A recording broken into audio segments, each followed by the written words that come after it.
बीर खयाऊं बरन में पियारीन पहूं संजीन साठी कन ते वॾीअ वेर वहूं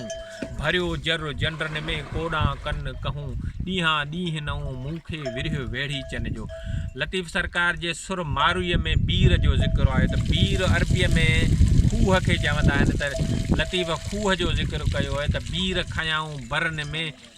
पियारीन पहूं पहूं बकरियुनि जो ज़िक्र कयो अथसि। संजीन साठी कन ते वॾीअ वेर वहूं साठीका जेके आहिनि उहे खूह आहिनि 60 पुरिया जंहिंखे साठीको बि चवंदा आहिनि। भरियो जर जंडरन में कोड़ा कन कहूं ही जंडरा आहिनि हिन में ही ॾिसो दिला आहिनि हिन जा ही काठी जो जंडरा ठहियल आहिनि हिन में ही दिला आहिनि हिननि दिलनि में पाणी भरिजे पियो तव्हां ॾिसो। ऐं हिन जंडरे जी ख़ासियत इहा आहे त हीउ जंडरो बिना किलीअ जे कंहिं लोह जी किलीअ ते हीउ जोड़ मिलियल जंडरो आहे। हीउ अछड़े थर में अञा बि हीउ किरत थिए पई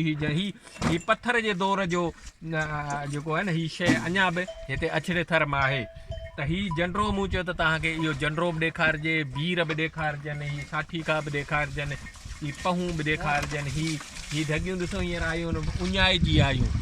पियो से पहिरनि उञाए जी आयूं जे हू कीअं आहे वर उहाई वेर जीअं धण तसे तड़ अचे सरतिन ॾुथ सबील कयो अङण ढोए ढेर हीयूं उनजी हेर जो थो जिजे झरोकन में भिनीअ जो भोणनि भेज भुणको न सुणा ये भोण ये थो भिनीअ जो भोणनि भेज भुणको न सुणा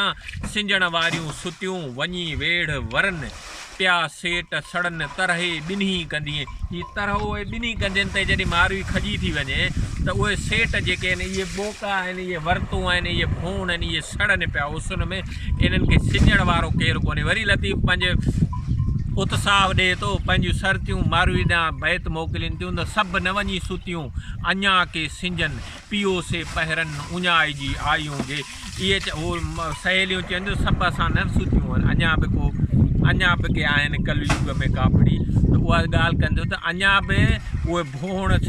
भुणनि पिया उहे सिंजण वारियूं अचनि पियूं उहे उञाई जी जेके बि आयूं आहिनि उहो कमु हले पियो। त इहो सोचियोसीं त इहे जेके उणा ॾिठमि